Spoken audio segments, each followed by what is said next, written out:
Hello and welcome to the Total Soccer Show. My name is Daryl Grove and I'm joined by a man who's never short of answers. His name is Taylor Rockwell. Hello. Hello. I'll give them to you whether you want them or not. I mean, yeah, luckily today, it's a listener question special, so I do actually want your answers. Okay. Yeah. Normally they're unsolicited. And, hopefully the listeners do as well, but we'll find out. Hopefully. We'll find out. At least 10 listeners do.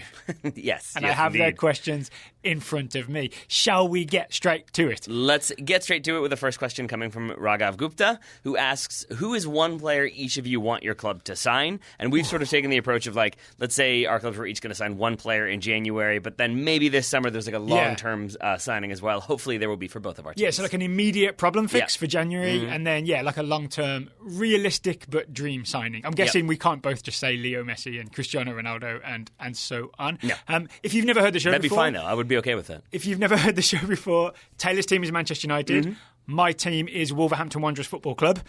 So those are the teams that we'll be signing players for. All right, Taylor, who would you like Man United to sign in January? All right. I may need your help with this one, Daryl, because it's kind of a confusing one for me. Because I think the biggest area of vulnerability right now with Manchester United, and there are many, is simply the center of midfield, where there are already sort of a lack of options, and then due to injuries, I think right now it's like Andreas Pereira, Nemanja Matic, and Fred. Yeah. That is not really the strongest of midfields you could look for. When an injury... I like Scott McTominay, but when an injury to him constitutes some sort of midfield injury crisis, then you probably need some extra depth. A little bit. Here's what you should have done is signed Ander Herrera to a long-term contract. Maybe so. Although I think Ander Herrera himself was maybe not all in on that one at that point. But yes, I would have been okay with that. But I do think you need a lot of depth in midfield if you're Manchester United. But I think number 10 especially, that is supposed to be where Paul Pogba theoretically could operate for the team if like Jesse Lingard continues to not perform and Juan Mata continues to be slightly older. And so I think... every day he continues really to be slightly older. So I think a creative number 10 is probably a very big thing they need. Yeah. I would love for them to aggressively go after James Maddison, but I don't really know why he would leave at this point in the season. Leicester second. Seem like they're going to cruise into the Champions League spots. Seems like Brendan Rodgers has got that team figured out, has got them humming. I don't know why you jump ship in January. There's still that thing, though. Even though Leicester are doing great, Manchester United is still the bigger team. There's still like a romance about playing at Old Trafford and all that sort of stuff. So I think James Maddison is not a bad shout. So I would like that a lot, but I also think that if you're looking for a number 10 who very clearly wants a move, it's Christian Eriksen. That's the one that makes probably the most sense. He does, but I think he very clearly wants a move, but not necessarily to Manchester United. That's the issue, right? He very clearly wants a move to Real Madrid. And especially... Did you put a disguise on, like get Ole Gunnar Solskjaer to shave his head, bulk up a bit, pretend he's Zinedine Zidane? I mean, you could go that route. I don't think he's going to fool him, but it's also the case that, by his own admission, Solskjaer wants players who kind of embody the Man United that he grew up with, he experienced, which is hard work, a lot of determination, a lot of sense of belief in team. That really isn't a thing we've seen from Christian Eriksen this season because he has been so frustrated because he's wanted to move. I'd say that's an outlier to the Christian Eriksen experience, though, right? Potentially, but an outlier is still move there. And that's where I kind of am I think that You don't want him to arrive as his second choice destination. No, I do not. Right? And sort of being cool, I guess I'll stay here for a little while. We've had that experience before. It was on Angel Di Maria. It did not work very well. So if Eriksen is all bought in and it feels like that's the more attainable get in January, maybe I'd be okay with that. But I would definitely prefer James Maddison as the number 10. I don't know Maddison's contract situation. I do know Christian Eriksen's contract expires in the summer, so he can leave for free. Spurs would be very willing to take like 20 million off your hands right now, right? To get him gone right now. I think so. It would solve a problem for Mourinho as well, right? Because right now he's got a player that's definitely leaving. And he's probably your best player, but he's not fully committed. So do you start him? Do you bring him off the bench? It's a weird... It really puts Mourinho in a can't-win situation. Right. So Eriksen leaving really would suit everybody. But instead, Man United are supposedly in for Harry Winks, which is not quite the same level of talent, I would say. No disrespect to Harry Winks, but also disrespect to Harry Winks. And then, longer term, I actually think he may be just as gettable right now because Atleti are not having the strongest of seasons. But Thomas Partey is a midfielder I've always... not always, but I have enjoyed for the last 2-3 years. The more he's become kind of on our radar, especially with Champions League. Watching him play, he's very good on the ball. He doesn't lose it a lot. He looks to play forward. He's like a tidy technical player. All of those things are things I think Manchester United could use, and he brings a bit more defensive steel as well. So he could be the kind of number 8, maybe a number 6 if you wanted to try that, but I'd be okay with him as the number 8. And then you bring in James Maddison as a number 10, and I'm pretty happy. Do you also get Totti if you get Partey? Totti and Partey? Yeah. I've heard no Totti, no Partey. There it is. I was wondering what was happening. I mean, you could as a director. I can't remember if he's still with Roma or if he's parted ways with them at this point. But, yeah, why not? Bring in Totti just because. All right, my January signing for Wolverhampton Wanderers. The immediate crisis is at centre-back. Wolves played 3 centre-backs. Willy Bolly has been injured for a little while now, right? He's a left centre-back. Jesus Viejo was on loan from Real Madrid. He had a few injury problems, and he had some basically performance problems. He did not fit in at Wolverhampton. There seems to be some weird dissonance between living in Madrid and living in Wolverhampton that he couldn't quite overcome. Shocker. He's been sent back, as I understand it. His loan has been cut short early, and he's back in Madrid. Wolves Maybe right they now, just thought he spoke Portuguese, just assumed he did, and then when he didn't, it was an issue. He's like, everyone here is speaking like this weird version of Spanish. Right now, Max Kilman, who's I believe come through the youth system, has been doing okay, but he's not necessarily a long-term solution. Fine. You can have Phil Jones. Fine. I would take Phil Jones. 40 million, that's all it will take. That's maybe a little steep. 39? What I would love, honestly, is to balance my love for Raul Jimenez, who plays for the Mexican national team. Yep. We need an American at Wolves. All right. John Brooks. I was wondering if you were going to go Aaron Long here. John Brooks is the safer bet, I think, yeah. Or Aaron Long. That really is what I wrote down. Really? I've got him, well, not wrote down, typed on my iPad. Would love it to be John Brooks, but not sure we could get him, right? I mean, you could argue that playing for Wolves in the Premier League is a step above playing for Wolfsburg. No, it decidedly in is. The Bundesliga. I mean, and that isn't disrespectful at all. It's just, playing for a team that are sometimes near mid-top table, but oftentimes near the bottom of the table, and I think, not necessarily going to challenge for the title. Wolves aren't either, but I think playing in the Premier League, playing in Europe, playing for a team that could conceivably challenge for the Champions League very soon, I think that is a safe bet that would be a bit more appealing. But it would take some money, right? And I think more Wolfsburg paid around 20 million euros. I can't remember like the exact number for John Brooks, so he wouldn't come cheap. But I do think, injury problems aside, assuming he stays fit, I think it would suit him. Because the thing that John Brooks isn't great at is if he's left on an island and someone's running at him one-on-one in open space, Wolves don't often let that happen, right? Wolves are very good at keeping numbers back. That's the reason they have a decent defensive record. It's the reason Man United couldn't get a shot on target in the FA Cup. One of the reasons. It's one of the reasons. But you know what I'm saying? They never leave their defenders exposed to the elements. So John Brooks, I think, would be a good fit there. He could play left centre-back. He could probably play anywhere across that back three. Yep. I'd very much enjoy it. Also, Aaron Long wouldn't be a bad shout because I don't think he would cost that much, right? Coming from New York Red Bulls. That interest from Southampton and Marseille seems to have cooled. He definitely seems to want to make that move to Europe. West Ham were in there too, right? West Ham were in there at some point, but nothing seems as far as I know, nothing is happening right now. I know where you can find him right now. Yep. He's in Florida. Go get his signature. We don't know if Aaron Long could hack it in the Premier League or not, but it sure would be fun finding out. Yes. So he'd be more of the gamble dice roll, whereas John Brooks would be a roll of the dice as well because he doesn't have the experience of playing in England already. He has not been in the Premier League. Bundesliga is basically as good, in my opinion. I would expect him to be okay. And I think Nuno has shown an ability to get people into the system, to get them to understand, to get them on board. Yeah. And, he's just got the whisper talk that I think works very well for him. Yes. Speaking of Nuno, the other possibility, he's been linked before, Ruben Dias, 22-year-old Benfica defender. His agent is George Mendes. It is that possible. Boxes are being ticked. Boxes are being ticked. I've thought this before, and it didn't come off this summer. So we shall see. All right. But those are my 3 January wants: Brooks, Long, or Diaz. And then Phil Jones is there for 39 million. Oh, we negotiating downwards. Yeah. I'll wait till it comes down a little more. 38.5. Yeah. Final offer. $12 final offer. We'll take it.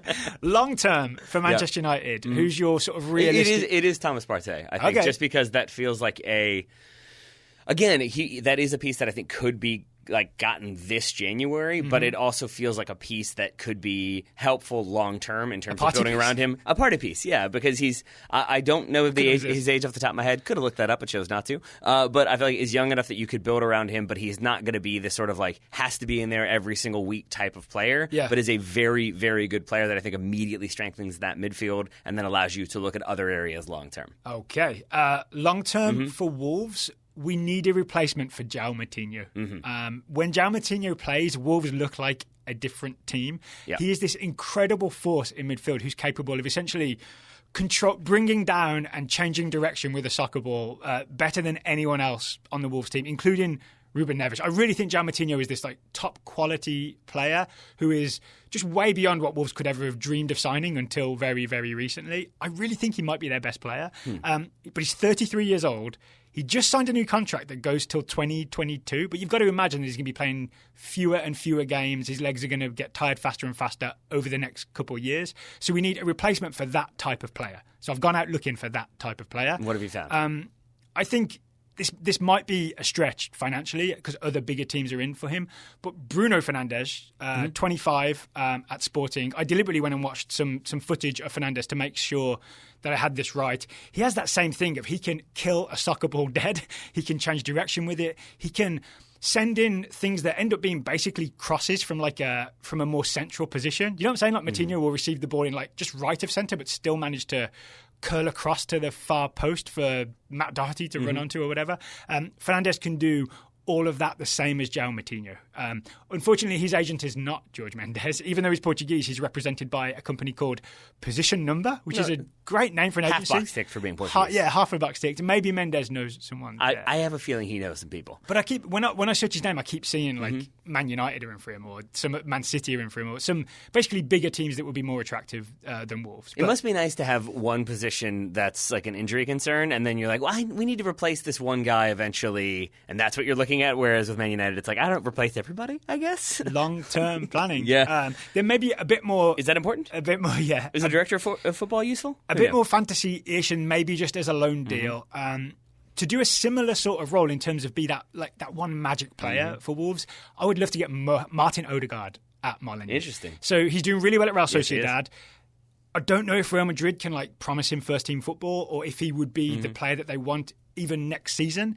If not, like a loan or a transfer to Wolverhampton, I would just love to see Martin Odegaard in a Wolves shirt. All right. You've made me think more long-term as well, and I would enjoy Odegaard with Wolves, another one that I think could do just fine. I am now thinking about what I would like. What are the other areas that United will need to look at? I do feel like they'll probably have to look at forward in the very near future, probably at left back as well. Those aren't quite as sexy, and I also don't really have an answer for what they need in terms of a goal-scoring striker, because I think they basically need Thomas Muller 5 years ago.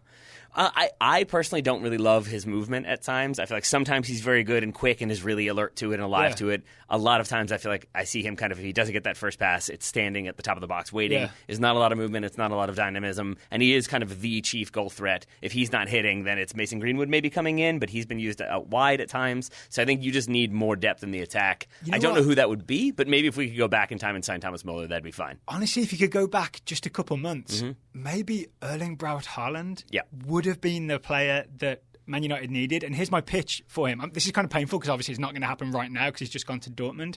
He's got the pace on the counter-attack that Solskjaer wants, but he also has the I'm a tall guy who can do some hold-up play that maybe Martial can't do, but just a big target forward can. I think for those reasons he would have been a good fit at Man United, and especially if he would have been willing to come in and only play every other game with Martial. Maybe that was part of the sticking point, and maybe you just overpay for him. He was part of his stipulation was that he has to be guaranteed first team minutes. Okay, and I think to the extent that he wanted a guarantee of minutes, as in how many minutes he would definitely play. And also, Man United have now, I think, sort of publicly but semi-privately moved away from signing anybody who's represented by Mino Raiola because it's gone sort of off the rails every single time. Is he Pogba's agent? He is, and he's now Jesse Lingard's agent. That happened this week as well, so interesting. Didn't Mino Raiola also say some things this week about, I wouldn't advise my players to go to Man United? Yeah.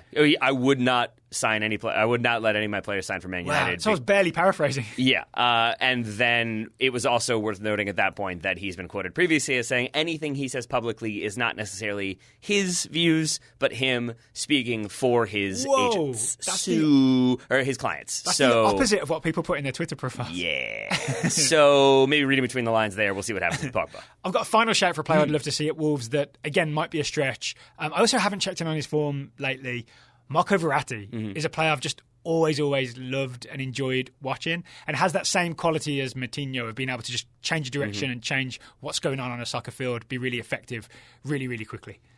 It's a good time to be a Wolves fan, huh? Maybe, but it might be the fact I'm suggesting Verratti. I may be dreaming a bit much, right? You're dreaming, but it's still like it is Wolves in the top half of the Premier League, still in Europe, still looking pretty strong. Yeah. It does feel like go back 5 years and imagine sort of being like, maybe Marco Verratti? And I would have laughed and laughed. Would you want to play in League One? Well, we'll find out. I think we've spent some time with that question. Should we answer one more? Yeah. All right. Okay, it's from Monica Becker. Monica Becker wants to know, or she asks, Liverpool's back line spend a lot of time attacking very far forward. The fullbacks, of course, and she's right? We see Trent Alexander-Arnold get forward, we see Andy Robertson get forward, but even the centre-backs like to dribble the ball a bit far forward from time to time. Why haven't opposition teams been able to exploit this with counterattacks? I mean, my argument would be they're trying. It's just that Liverpool are very, very good. Yeah. And a key part of what they're very, very good at, Ryan and I talked about it on the weekend review, from top to bottom, be it their 18-year-olds that they're starting or their standard starting 11,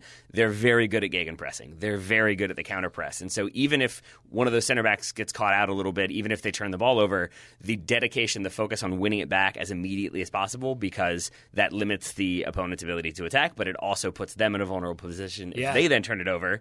It means that it's really difficult to get a counterattack going against Liverpool because they're always going to be hunting in packs right away. Yep. And then the final point there was that even if you have one of the center backs, in my viewing experience, even if one of them does stride forward to try to get involved in the play, in the counterattack, you usually have somebody sitting in for them, or at the very least blocking through the middle. So Liverpool, if they are going to give up a counterattack, they leave themselves in such a position that you can really only do it from out wide, and then they have the pace to be able to get back and deal with it. I actually think that's one of the big... I think the gegenpressing may be the biggest thing, 'cause it just makes them so hard to counterattack on. But yeah, there's three central midfielders. This is assuming they play their 4-3-3.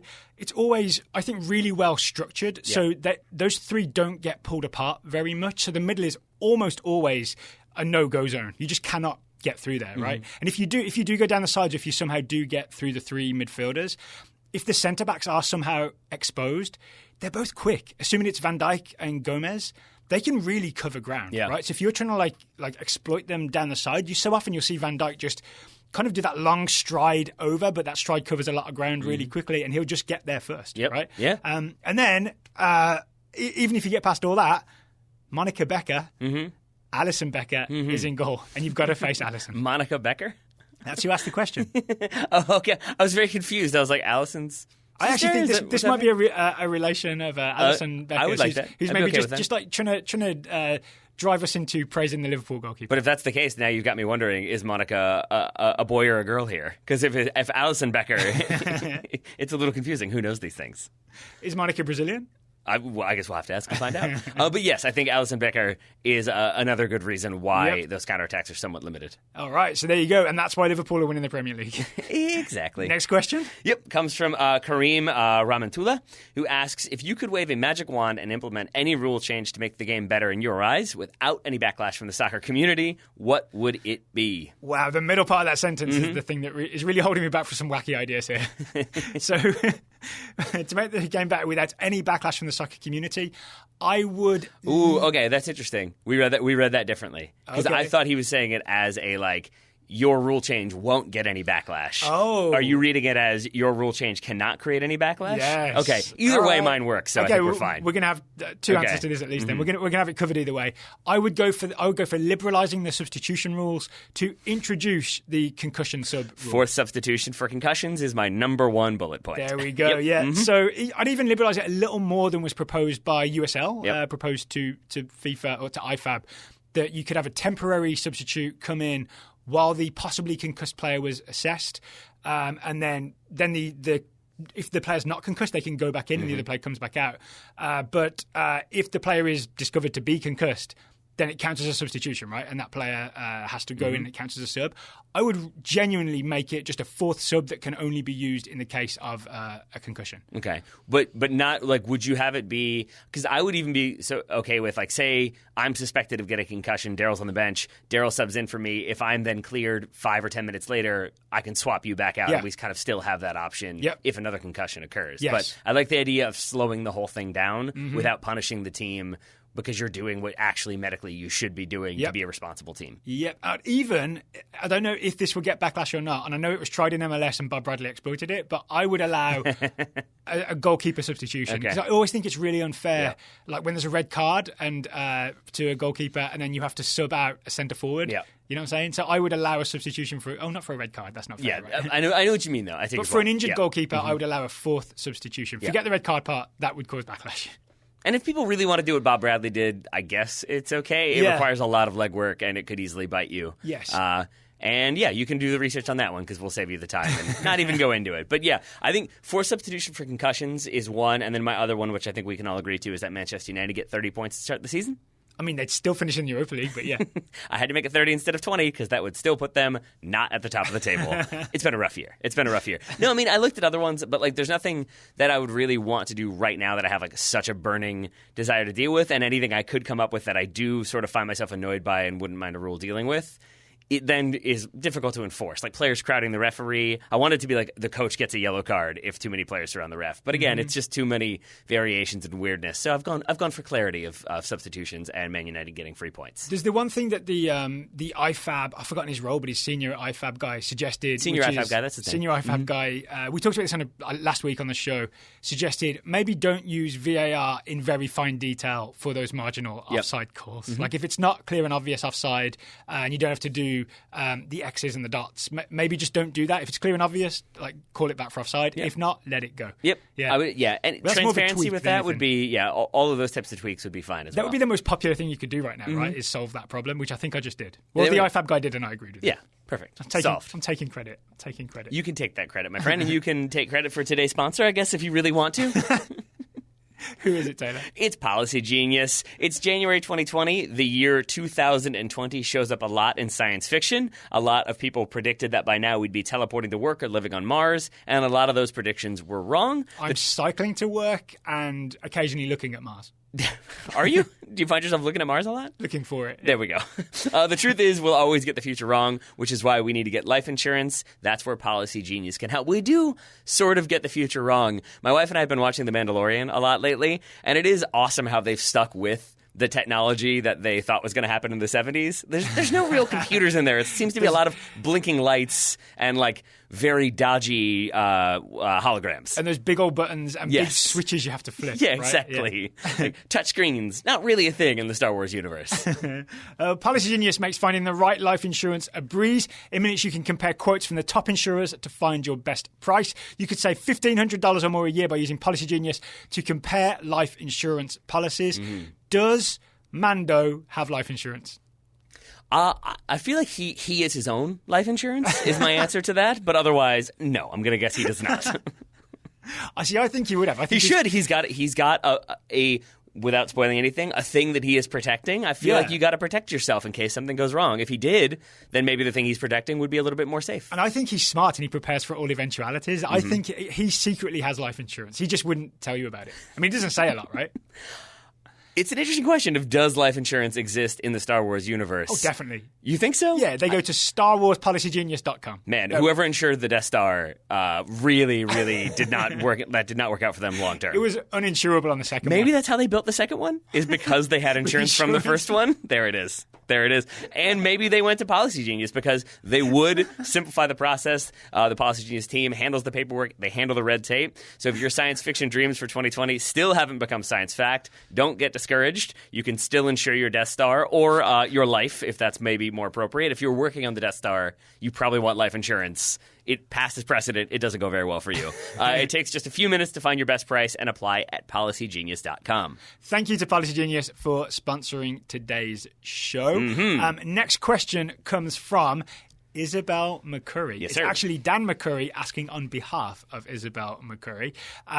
She just started supporting West Ham because of the bubbles. So Isabel supporting West Ham because of the bubbles. So Dan and Isabel want to know how and or why did West Ham become associated with bubbles. You know that when they come out, the song plays, I'm Forever Blowing Bubbles, and literally people blow those bubbles there everywhere as the players come out of the tunnel. It's kind of nice. I've seen Green Street Hooligans. Thank you very much. But yes, they play it often. It dates back a ways, my friend. I'm Forever Blowing Bubbles comes from, I believe, 1918. It was a Broadway song. Became very popular in the 1920s in England. The maybe apocryphal, maybe made-up story, because I've done the research on this one. Do you want to guess where it comes from, or do you have a rough idea? I have a rough idea that it's from a musical and... Correct so far. So I did read this, but not Is there a recently. child involved, yes or no? Yes. You got it. I feel like you wouldn't have asked me unless there was, but yes. I should have made that trickier. Is there a Jawa involved? Now you're confused. Basically, there's a 1920s schoolboy named Will Murray. He was nicknamed Bubbles because he resembled a child in the well-known painting used to advertise Pear's soap. There we go. Murray's school team were playing at West Ham's Boylan Ground. Apparently, the headmaster of the school was there. He wanted to show his support, so he started singing the song to serenade Will, because he was nicknamed Bubbles. Okay. There's a lot of links in this chain. Yes. Modern vernacular being what it is, I'm guessing it didn't quite mean the same thing it did back then, because that would be a strange thing for a principal to sing to a child. But basically, I guess the crowd joined in, and the maybe apocryphal story is that it went from there because they were playing at West Ham's ground when it happened, and everybody liked the song, so it continued.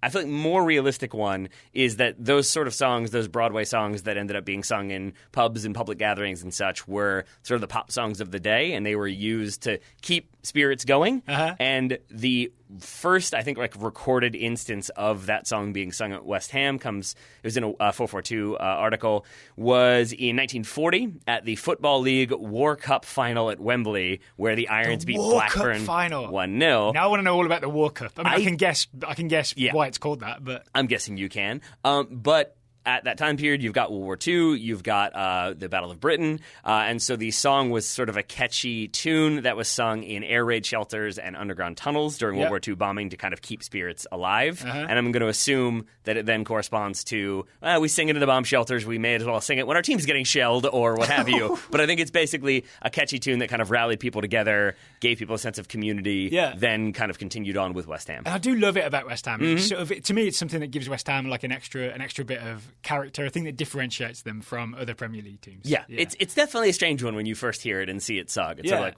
okay, all right, why not? So me and Isabel feel the same on that.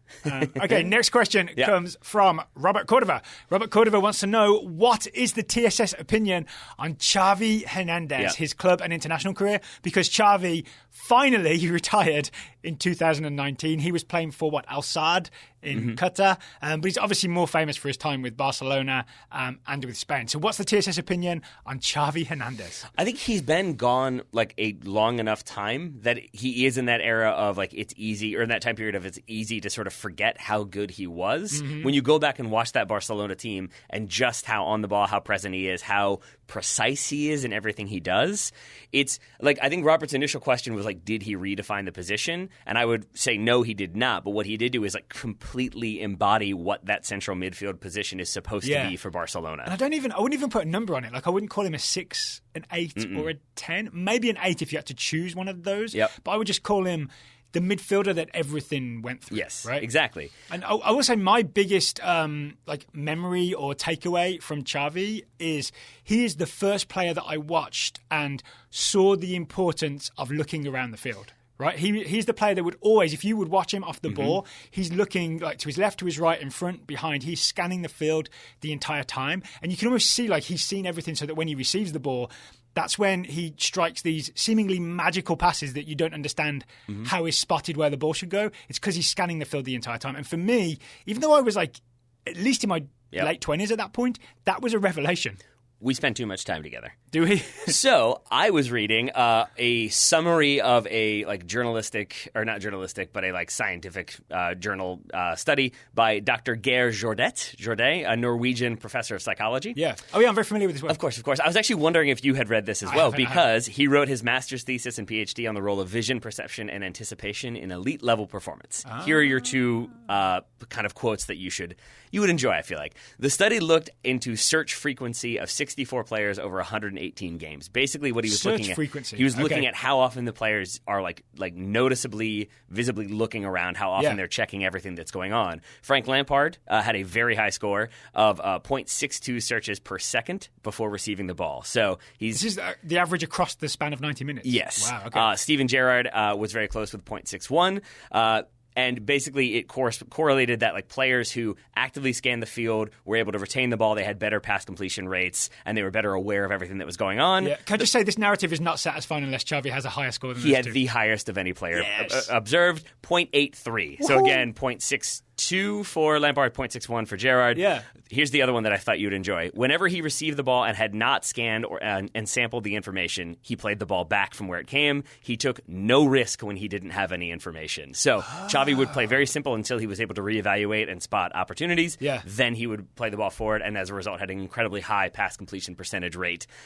So it's his vision, it's his kind of awareness, how often he's checking, how often he's moving, but not necessarily like he's not this dynamic runner who's all over the place and you kind of can't deal with his energy. He didn't need to be because he's so good on the ball that even if he is a little bit slower, really players can't get near him and kind of don't want to at the same time. And here's my ultimate opinion on Xavi. And I think it's best to look at him through the prism of the success of Barcelona and of the Spanish national team. When Xavi was in those teams and at the heart of those teams, they were borderline unstoppable, right? There was definitely a period in time like 2009 to 2012 where Barcelona were the best club team in the world and Spain were the best national team in the world. And their influence, like as he gets a little older, their influence starts to, their superiority starts to wane a little bit. When he leaves the national team and he leaves Barcelona, even though there were magnificent players still in both of those teams, they are not quite the same unstoppable force that they were. Right? No. He's the thing that made a team that featured Leo Messi and all those other talented players. He was the special thing that you could put in the middle of it that made both of those things unstoppable. Yep. He good. Yeah. He good is what we're saying. Yep. Yeah. And he does feel a little bit like Paul Scholes in that it's a player who it's easy to sort of if I ask you, you said like, oh yeah, he's good on the ball, he's good in possession, he's always looking, but you don't have those sort of like highlight moments where it's going to stand out that you will have with Lionel Messi, where you'll remember these runs and the slaloming runs and the tight finishing.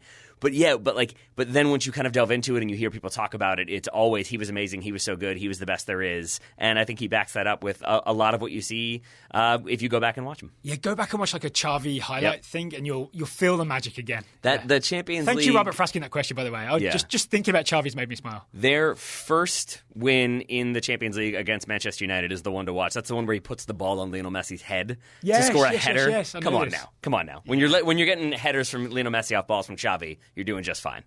Next question. I think you have been forced to ask two, so I'll ask you this one. Joey Jadlowski, I have a feeling we're going to have some overlap on this one as well. If you had to grow one extra body part to give you the biggest advantage in soccer possible, what would it be and why? Now we're assuming that it's as like weird science levels of like it grows and then it functions the way the other ones do. Policy Genius couldn't imagine the science that is involved here. All I'm trying to say is we're not going for the mechanics. I don't really want an email. I don't want a letter from a listener being like, actually, if you had that, it would cause problems for this, so it wouldn't really work that way. I'm aware. So, especially based on us just talking about Xavi, I would say an extra head. Okay. I would want an extra head. You want two heads? So one can look forwards and one can look backwards and still be scanning the field. If a head's too much, I'd go extra eyes. I've got an eye in the back of the head. There we go. Yep. Right. It would be slightly off-putting, and you'd have to kind of adjust your haircuts accordingly. But would you let me have a whole extra head, though?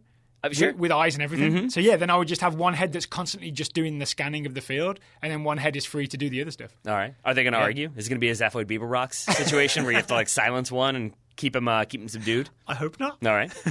The other one, the one that was my number one answer was lungs. I'd go for another lung. Yeah. Wow. A little bit more endurance, a little bit more running. Yeah. I was trying to figure out how you get more core strength, but the answer is just work out your core. But you can't get more lung strength. You got to get more lungs.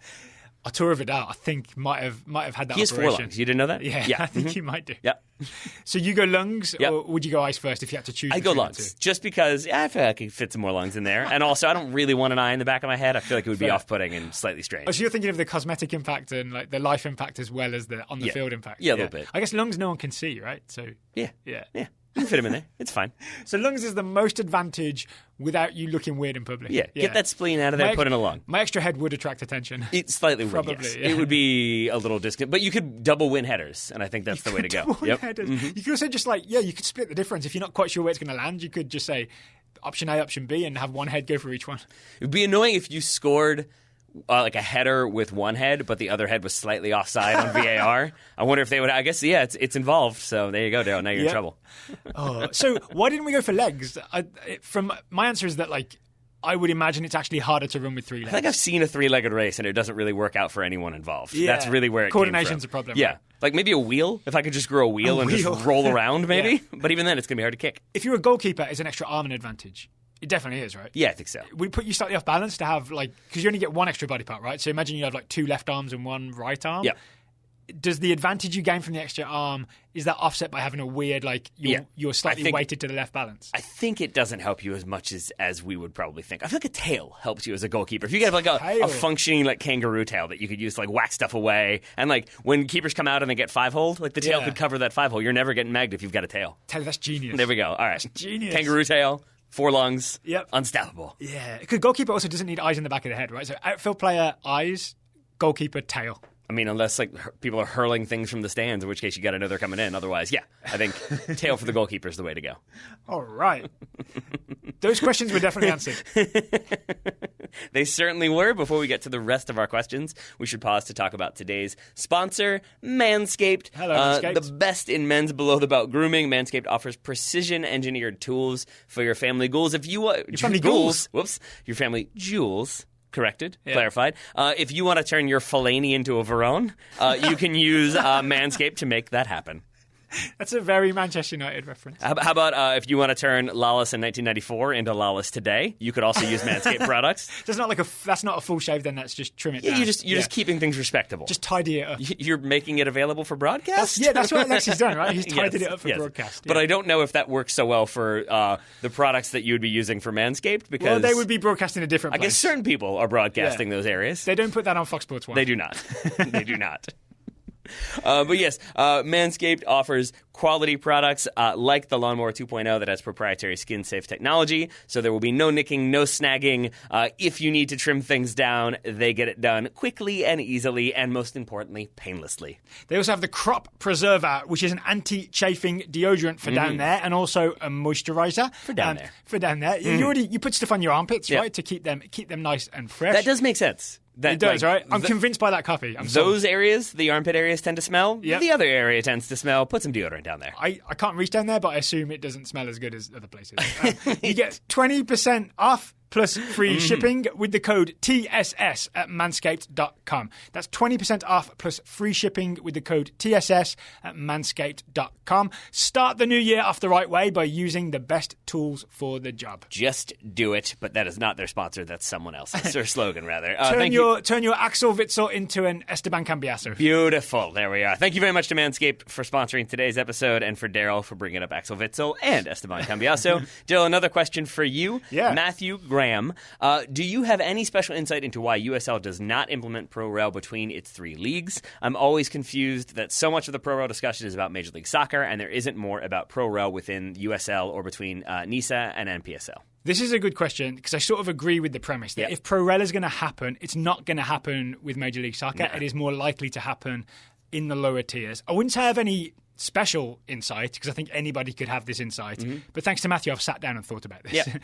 Okay, so about where I am. Yep. USL did do the thing where they rebranded. So there's the USL Championship, League One, and League Two. And at the time they did this, Jake Edwards, the president, said it was a realistic possibility that at some point they might have Pro Rel between the divisions. But here's the reason they don't do it just yet, right? The USL Championship last year had 36 teams split into 2 conferences. A fair amount. This year they're going to have 35 teams split into 2 conferences. A slightly less fair amount. USL League One, so the third tier, last year, we watched a lot of it because of the Richmond Kickers. It only had 10 teams. Right. And that was its first year in operation. Right. So it's going to take a while. They're going to, essentially, if they're ever going to do this, they're going to have to build up USL League One to the point where it's stable enough and has enough teams. And like a USL Championship team would be happy to play in it, right? That wouldn't have been the case last year when it was a league that had zero credibility to begin with or proof that it could sustain a full season, right? For 2020, they have 12 teams, so it's growing slowly but surely. So it's possible in the future. USL 2... It's 12 with one from last season having contracted, right? Yes, so they've actually picked up 3 teams. So it's grown a decent amount. So it's grown a decent amount. USL League 2 it makes it sound like it's just a natural progression from League One to League Two, but USL League Two is actually very different from League One or the Championship. League One and the Championship are actually quite similar, right? Just basically smaller teams in League One. League Two is really the rebranded PDL, and there are all kinds of rules governing that. It's not entirely, it's more amateur than professional, right? It actually has a rule that you can have a maximum of players on your roster, of maximum of 8 players who are over 23. Right, that's a rule in USL League 2. So he's literally not operating on the same rules as League 1 and the Championship. So I'm essentially arguing that it's not a smooth transition, and the leagues aren't as linked as the branding appears to make them. Yeah, I would agree with that. I would add the common issues of money and travel and geography. Yeah. But I think the bigger thing for me, and again, this isn't a factual thing, this is just sort of my opinion. A lot of this, pretty much all of this in my mind, relates to the idea that just pro-rel is not a common operating practice in the United States. Yeah. And because it's not normal, it's not the default position. If you're starting a new league in the Premier League, you're going to have pro-rel, or if you're going to do it in England or Germany or wherever, because that is the kind of default setup, that's the default structure. So then you would have to incorporate all those things to get them going. But if it's not your kind of background, it's not your fundamental point that you've always utilized, then it's sort of no, it's a big obstacle. We don't really know how to deal with it. Maybe someday once we have more structure in place versus it's built into the structure right now. And honestly, the model for USL is staying in business. Yep. Right? And even though it would be cool and rightfully so, be exciting to have promotion and relegation, even between the Championship and League One, which is more realistic than involving League Two, because for the reasons I outlined earlier. If you want all those clubs to stay in business and those teams to stay in business, it would add some uncertainty to the structure right now to just go straight in with promotion relegation. Certainly. I think and you've also got to think that they're expansion fees, right? Teams have paid an expansion fee, nowhere near as much as you pay to get into MLS, but you pay an expansion fee to get into the USL Championship. It would be harsh to have a team pay that expansion fee and then have them be relegated down to USL League One. So I think what they'll do is keep growing League One. Maybe it looks like they're trying to add MLS reserve teams essentially to League One, and teams with a smaller media market. Eventually, maybe it gets to a point where there's the Championship and League One is stable enough that it could absorb a Championship team into it for a season, and the Championship team wouldn't feel like it's been cast into the wilderness. So you've got to grow League One before this is even a possibility. You absolutely do, because look at the Richmond Kickers, who basically self-relegated to be in League One so that they could remain in operation and kind of continue to function at a level that they were comfortable with. Because the costs of doing business in League One are lower. And so if they were then promoted, not that they're in any situation where that seems likely, but if they were promoted back to USL Championship, you don't have a lot of the kind of financial incentives in place that you have in other leagues, and if you get relegated back out, you don't have those parachute payments. Maybe you would, but it's not going to be nearly as much as it would be in other leagues, so you don't sort of have that financial package to help you continue to exist. So you could also argue that if teams got promoted, they may be in a lot of trouble very quickly, and it could actually be a negative for them overall. Another way of saying that is to say that the Championship and League One exist right now as a place where a team that wants to be in operation can choose which model suits them. Right? And you can just choose business-wise which model suits them, which is really the underlying truth about a lot of American soccer, right? It's about where can I operate successfully as opposed to can we do a big pro-rel plan? If you want to hear a big pro-rel plan, Soccer 101 is the podcast you're looking for, where Taylor and I each outline a big plan for how pro-rel could work in the United States. Because we both like to see it happen. We just both recognize that it's a difficult prospect right now. Yeah, it's going to take some time. It could happen in the future, but it's going to take some time. It is indeed. So we can leave that one there. Next question, you want to ask or you want to answer? I would like to answer. All right. Mauricio Sedekov, considering the crowds the U.S. women's national team draws, how is it so difficult to get a women's league going? Is it due to a cultural issue of some kind? Is it a sponsorship problem, mismanagement? It boggles the mind that MLS can succeed and not a women's league. I would take issue with the premise of this question a little bit in that the NWSL is very much in business. I would too, except by responding with, I take issue with the question, but also all the above is my answer. But NWSL is in business, right? So it's not difficult to get a women's league going. But I take the spirit of the question, which is sort of, why isn't the NWSL as established and successful as Major League Soccer when you look at how successful and popular, and marketable the US women's national team is? Right. It should be exploding. It seems like it should be exploding that you had 9 teams last season. You should have 12 teams this season in NWSL the way you do in League One. You do not. And here's my basic answer is that it took a long time for Major League Soccer to succeed. It took a long time for Major League Soccer to get to the point where it is now, where it's just adding teams and teams are desperate to get into the league. And it also took I forget the exact number of people, but it took at least a couple of billionaires, like Phil Anschutz and the Hunt family, to say, we will happily lose a load of money year after year to make sure this thing stays in business. That is the story of Major League Soccer in the early and middle years, right? That a couple of billionaires took it on their shoulders to say, I'll lose money just to make sure this thing happens. As I understand it, NWSL has some rich owners involved, but has never had that, and no women's league before has had the sort of support where a really, really wealthy person or family or organisation was willing to say, we'll just lose money and we don't even care. We just want to make sure this thing happens. Right. It's never had that springboard. No, it has not. And I think as a result, but also maybe as like an explanation for that, is that like it's really easy to sort of look at it and think like, oh, it's the women's league. They're not being supported. Everybody sucks. Like, we're all sexist. No one cares about women's sports in this country. And I feel like that's oversimplifying a lot of the issues at heart, because like, going back, there was an article from Jeff Kassouf prior to the start of last season where he was talking about like the league itself doesn't help. They don't send out a lot of communication. They're not very good at responding to stuff, so that there was no big promotional push for the start of the season. There weren't players made available. There weren't announcements from teams. It was sort of like the bare minimum done to make sure that there was some awareness. But if you're not pushing that awareness, like national news organizations are not going to go out and try to like find those little nuggets of information that makes it a compelling story. They're just not going to talk about it. And if you're sort of not doing that legwork yourself, the league, then it's going to be difficult for other people to start picking it up. So I think the league bears some responsibility. The lack of sponsorships is a big part of it. Yeah. So there's that lack of money as well that comes into it. Isn't it also true that like money begets money as well? Like if you've got big money people involved, it is easier for those big money people to attract sponsors or like know someone at a big company to get that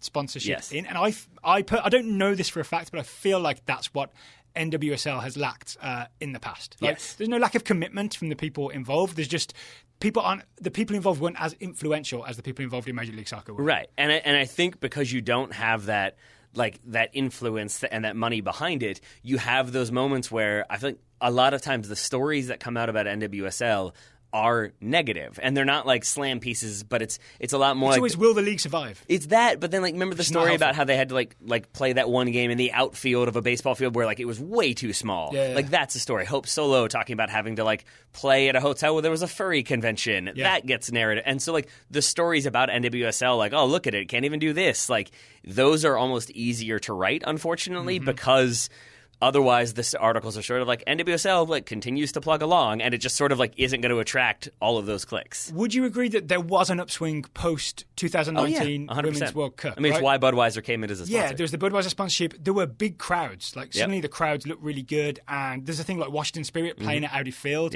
getting a good crowd. I feel like NWSL did a better job of cashing in. Maybe the wrong word, but you know what I mean. Of like really.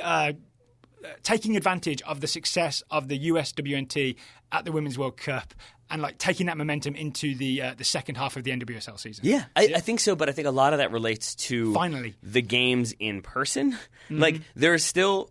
Like, I don't know if there's a TV contract for this year. We also don't even have a schedule for the upcoming season as well, so that doesn't help. But, like, I think a lot of times it is difficult that in any given moment, if I asked you, like, hey, how can you watch NWSL this weekend? I feel like it's like, well, it's on A&E or Lifetime, or maybe I forget where it is here now. Like, it's difficult to know that where relationship's over. I know that. Right, but it's like difficult to know where it's going to be at any given moment. And I think that also doesn't help in terms of you're not putting teams and personalities in front of people to be able to watch them, to learn more about them. Is this a lack of research on our part, though? Like, is there maybe a TV deal in place for 2020 and we just I've read two different articles. I don't think that there's anything like set definitively in place, similar to sponsorships. So you've gone looking. This isn't just... like Budweiser, for example, have said, I think the league and Budweiser both said, like, yeah, the partnership was like very good. This was around the time of the NWSL final, I think, but it was like, it's too early to really speak. We still have to have more conversations. So even then, you don't really have a like title sponsor yet. And again, you don't even have the schedule in place yet. So difficult to really have a lot of things set in stone when that's the case. Well, okay, we're going to find out more. We're going to be in Baltimore. There's going to be the NWSL draft. So we're going to find out more while we're there. How about that?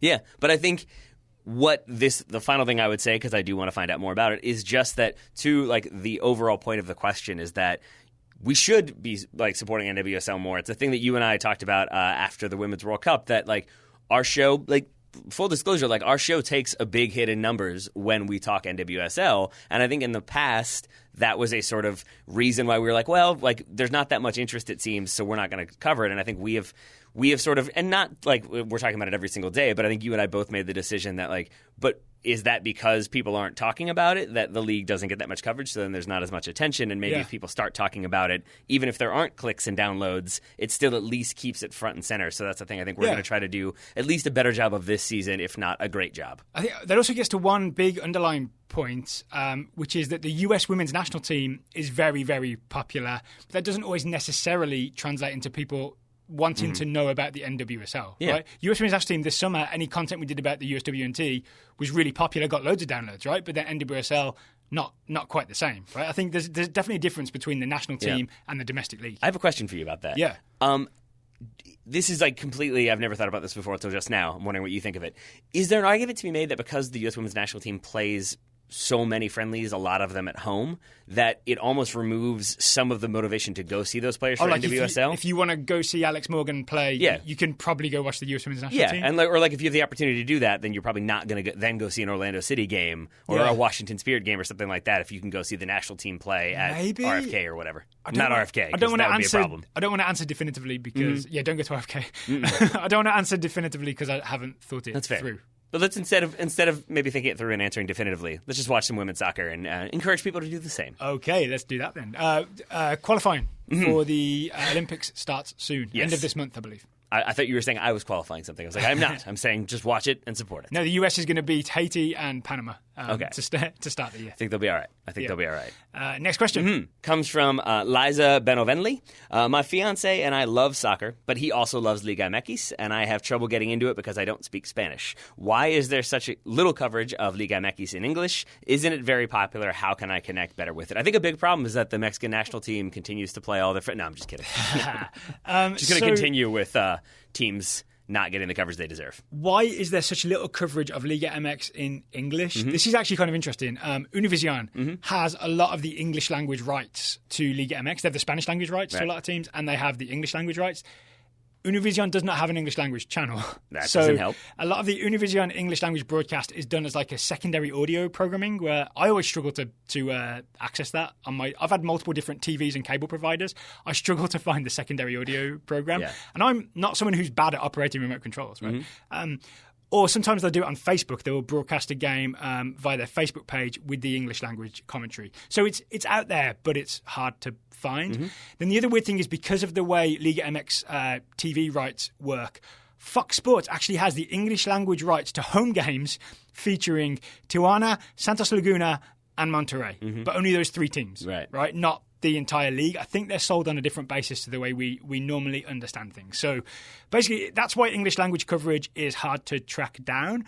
The solution is just to watch it in Spanish. Yeah, I think so, because that's what I do. I don't speak Spanish. I do think it's going to change. I do think, like, in the next few years, as there's more crossover with MLS, as more people kind of recognize how strong Liga MX is, I think there will probably be more interest and maybe more interest in an English language broadcast. But why for right would you? now, if you were Univision, you're an American TV station, but a lot of your viewers, Spanish is either their first or joint first language. I'm not sure there's a big benefit to say Univision launching an English language channel. No, but I think there's an incentive too. If you want to grow your market share and get more people involved, there's an obvious market in the United States for people who just want to watch soccer. So I think it doesn't even necessarily require a massive thing. Just having an English language app option more readily available or more easy to find on an app or something like that, it makes it that much more accessible. I do think that's something that they will probably pursue in the next 5 to 10 years. Or I guess they could sub-license it, right? Once you buy the rights, you could sell it on to someone else. Like if someone wanted to buy those English language rights off of Univision, maybe they could do that. So that's another possibility. But for now, at least, your best option, honestly, is to watch the game in Spanish. Honestly, commentators are not that useful anyway sometimes. Well, right? here's what I would say, though. I would agree with that. I would say Except for Stu Holden. He's always good. He's always good. But I would say two things. I would say if you're going to watch it in Spanish and you don't speak that much Spanish, number one, watch it with the lineups in front of you. Like, have them on your phone, on an iPad, write them down, whatever you want to do. But it allows you to kind of better understand, so you're not sort of trying to pick out what the commentators are saying. At least you can kind of put the number with the name and know the players that way and maybe gain a little familiarity. But I would also say with that, it requires requires you really paying attention. It's like watching a foreign film as you're like slowly falling asleep. Not quite as easy if it's subtitled as, say, just watching The Office for the 400th time where you know every line. You can just doze off to that one, whereas the other one requires attention. So that was a window into your life. Oh, it definitely is. And so I think if you're really paying attention, you're going to pick up on it. You're probably going to pick up on some of the words as well. So I think that those are two ways you could go about it. And the third would just follow people who cover the league. That's the other thing. You can find English language content about the league that's not on the live broadcast, right? So even if you go on Twitter, I would recommend following Tom Marshall. He is at Mexico World Cup. Follow Cesar Hernandez. Follow John Arnold. There are plenty more. Those are the three I had written down. So you've once again stolen my point. There's the three big ones, right? The three most obvious ones. But also, if you use the hashtag or search the hashtag Liga MX ENG. Liga MX ENG. That hashtag was created specifically for Liga MX coverage in English. Right. So, you can definitely find Liga MX content that way, even if you don't find broadcasts that way. All right. So, follow them, watch the games, pay attention, look at the lineups. You'll be fine. Maybe learn some Spanish. Good bullet points. Duolingo's there for you. Why not? Final question. Daryl, I think I've asked a few. Why don't you ask this one? Okay. Mary Therese Reyes asks, do you agree with the trend of hiring inexperienced club legends to coach clubs in the top 6 of the Premier League, like Solskjaer, Arteta, Lampard, or would you prefer them to have a few years' experience first in other clubs? So I kind of disagree with aspects of this question, but I'm not going to reject it because I think that's kind of what I always tend to do. Instead, I'm just going to go ahead and answer it, which is that my answer is if they're being hired because they're like a club legend and they have that connection, I'm not a big fan of it. If they're being hired because there's things that they've said in the interview or the club feels like they're the right hire and they also have that connection, then I'm fine with it. Yeah, this is interesting, right? Because the three managers mentioned, Solskjaer and Lampard specifically, do have experience, right? Solskjaer has managed Molde. That would be the point that I was kind of disagreeing with. He's managed Cardiff City, that and then Molde successfully, again, and then Molde again. But he is a somewhat experienced manager. Frank Lampard did a pretty good job managing Derby County for one season. So he's got some experience. And then Mikel Arteta is interesting because he was part of a really, really successful Pep Guardiola staff at Manchester City, but he was like assistant coach and not first-team coach. So I think he's the least experienced of the three mentioned. I would suggest that if none of those players had a pre-existing relationship with their club that they now manage, they would not have got that job based on their CV. Yes, I think you're absolutely correct. If Frank Lampard was just some random dude who just managed one season at Derby County and didn't get them promoted, he's not getting the Chelsea job, right? Certainly not. Ole Gunnar Solskjaer would not get the Manchester United job on the strength of 2 spells at Molde and an unsuccessful spell. The second of which I believe ended with him. Molde were 11th, I believe, in the table when he moved back to Man United. So they were top 11. Yeah, sure, perfect. What more do you need?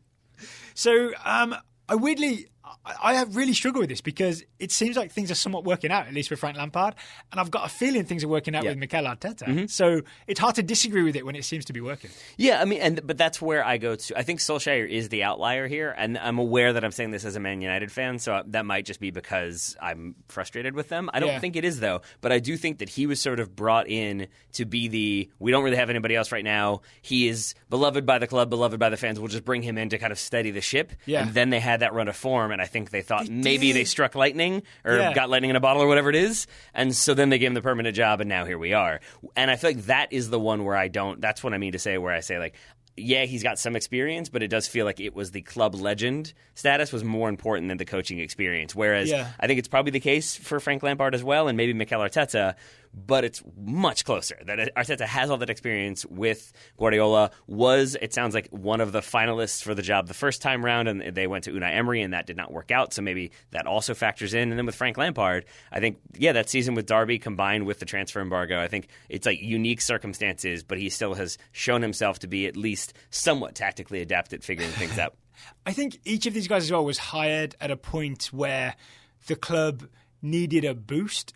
And part of the idea of hiring them as coach was that it gave the fans, and not just like an intermediary, just like, I don't know, like pleasing the fans move, genuinely does provide some momentum and enthusiasm and reinvigorates a club. And I think it worked in all cases, right? It worked with Frank Lampard at Chelsea. People are excited about Chelsea this year, and part of it is Frank Lampard being there, right? People were initially really excited about Ole Gunnar Solskjaer, one, not being Jose Mourinho, and two, the way that team played for the first few months. And he's a lovely fella. Like, that is the case. Lampard or Solskjaer?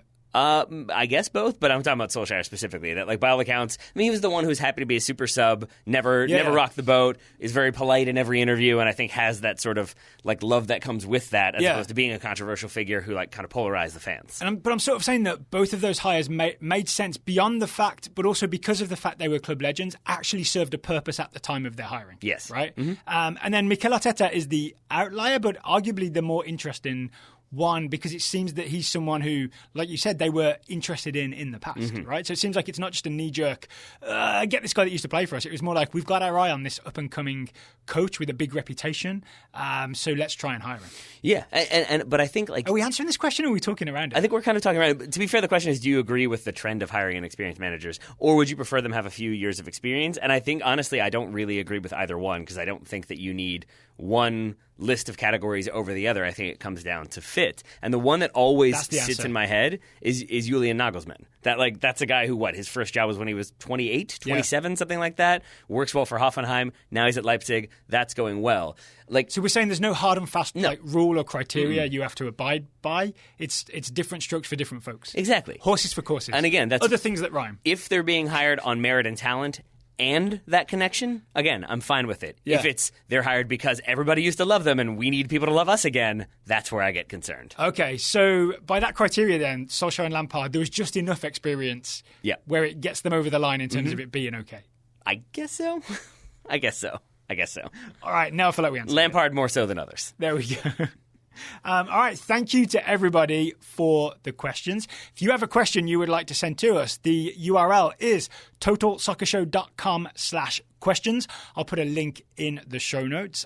If you support the show via totalsoccershow.com/join, if you support the show at $10 a month or more, we guarantee to answer one question per month at least from you. If you're someone who signed up at $10 a month and you've asked a question and it didn't get answered, do follow up and let us know, because we try really hard to make sure we hit this every time. But things slip through the cracks. They do. Sometimes. The spreadsheet is very big. It is, right? We have a massive questions spreadsheet. It's quite long. I love it. I'm really happy that we have that, because I'm very aware there was a time when we didn't have many questions to choose from. Now we have this absolute overflowing abundance, and I really, really love it. I'm glad that you love it. TotalSoccerShow.com/questions. Anything else, Mr. Grove? I will just say, Taylor Rockwell, thank you for taking the time to talk to me today. Right back at you, buddy. Listeners, thank you for listening, and we'll be back again later this week.